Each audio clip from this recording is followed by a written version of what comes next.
किसन तुला काय वाटतो लोटे MIDC ते केमिकलचा धूर निघतो त्यातनं आपली काय नुकसान झाले?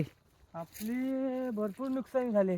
हा पहिलं फळं बघ किती यायची, हा आंब्यांवरती बघ किती आंबा असं घडच्या घड असायचं आंब. हा पानं कमी आणि आंब जास्त दिसायचं झाडाला. हा आंब नुसतं असं मी ना पिकलेला आंबा असं वरपून खायचं झाडावर चढून, स्वतः पिकलेला असं काढायचो आणि खायचो. करवंद पण हा बाकडा कसा वांदर कसा वरपतो आंब तसं मी वर झाडावर चढून आंब वरपायचो. मग दिवस आपलं त्यातच जायचं. जायचा तू जेवू नाही तर नको जेव दिवसभर.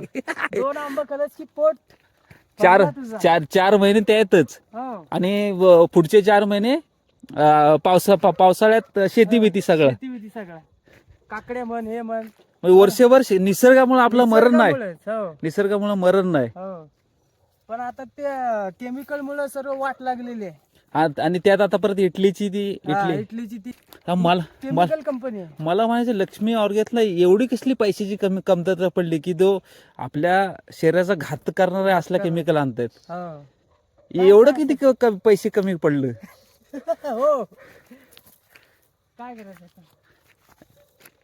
हे आणि बघ काय करू? आपण बोलतो आपल्याला काय कुणाची काय ही नाही, हा बरोबर पण आपला निसर्ग वाचला पाहिजे. वाचला पाहिजे.